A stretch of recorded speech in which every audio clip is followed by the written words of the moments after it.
ओम बिर्ला यांना पत्र 2 दिवस अगोदर दिल्याची माहिती समोर येते. वेगळा गट स्थापन होणार अशी चर्चा असताना आता 6 खासदारांचं विलिनीकरण होणार असं चर्चा देखील. मी मगाशी देखील नांदेड एअरपोर्टला असं सांगितलं की जेवढं कुतूहल तुम्हाला त्याच्यापेक्षा जास्त कुतूहल मला देखील आहे. त्याच्यामुळे आपण जर संध्याकाळपर्यंत वाट बघितली तर अजून याच्यात चांगला निर्णय जो काय होईल तो आपल्याला कळू शकेल. परंतु एक महत्वाची गोष्ट आहे की आज जी युबीटीची दिल्लीमध्ये बैठक झाली त्याच्यामध्ये 3च खासदार उपस्थित होते. त्याच्यामुळे 6 कुठे गेले आता आम्हाला काही कळत नाही. त्याच्यामुळे संध्याकाळपर्यंत वाट बघू. 6 खासदार आपल्या पक्षामध्ये येत आहेत. स्थानिकला काही नाराजी वगैरे आहे? नाही, आधी निर्णय होऊ दे. निर्णय आमच्यापर्यंत येऊ दे. आम्ही सगळे म्हणजे मी असेल बांगर साहेब असतील आम्ही सगळे त्याची वाट बघतोय काय नक्की होणार आहे आणि ते झाल्यानंतर या सगळ्या गोष्टीवर बोलणं योग्य ठरेल. डिलिमिटेशन बिलमुळे भाजपा जे आहे ते सुड्यानं पेटून होते असं समजलं. ते काय म्हणतात त्यापेक्षा अनेक निकाल त्यांनी बघितलेले. मी अनेक वेळा असं सांगतो की कोणाच्याही बोलण्यावरनं कोणाच्याही बदनामीनं महायुतीमध्ये काही फरक पडत नाही. सगळ्याच्या सगळ्या निवडणुका महायुतीने एकत्र जिंकलेल्या आहेत. डिलिमिटेशनसाठी आपण काय करतो याच्यापेक्षा नेतृत्वावर असलेल्या अविश्वासामुळे हे सगळं होतं. पश्चिम बंगालमध्ये देखील हेच झालं. अजून महाराष्ट्रामध्ये काय होतंय आम्हाला कळत नाहीये पण ते जर झालं तर त्या नेतृत्वाबद्दलचा अविश्वास आहे आणि आमच्या नेतृत्वाबद्दलचा विश्वास आहे. त्याच्यामध्ये डिलिमिटेशन कशाला पाहिजे. अंबादास दानवे यांनी असं म्हटलं आहे की एकनाथ शिंदे यांना सीएम व्हायचं आणि त्यासाठी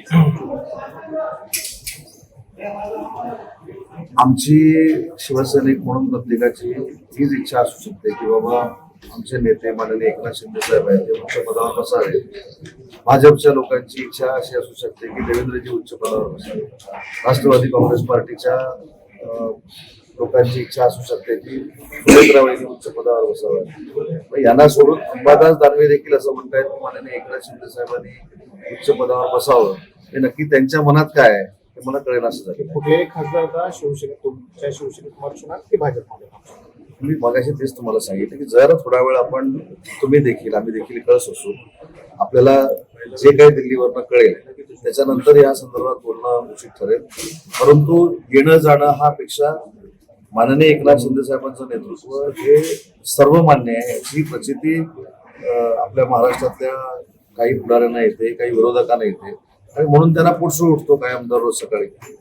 पण जी बैठक आहे एकनाथ शिंदे जी दिल्लीला गेले खासदारांसोबत त्यांची बैठक झाली कन्फर्म आहे?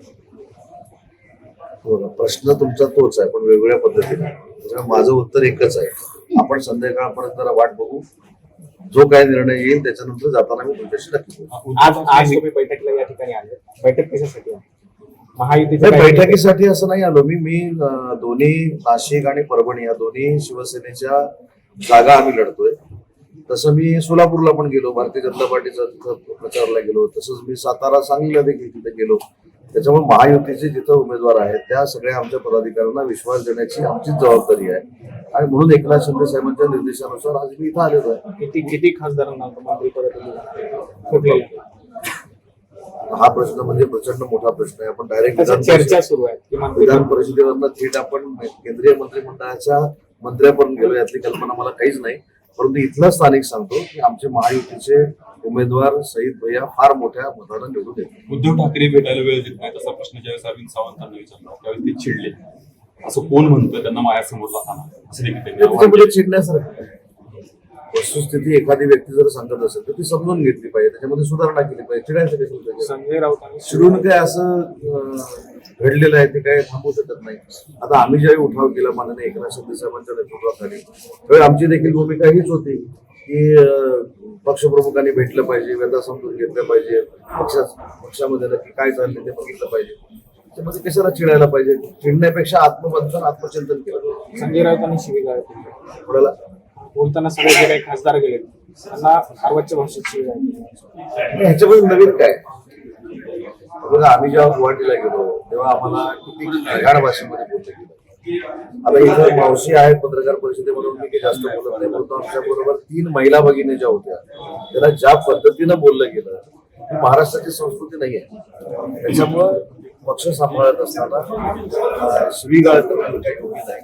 तरी देखील हे देखील मी सांगतो आधी की माननीय संजय राऊत साहेबांनी जर पत्रकार परिषद घेतली नाही तर युबीटीचं अस्तित्व देखील महाराष्ट्रात आहे हे कोणाला जाणवणार नाही. त्याच्यामुळे ते त्यांची भूमिका घेतात, पण त्यांनी शिवीगाळ करू नये ही आमची सूचना आहे.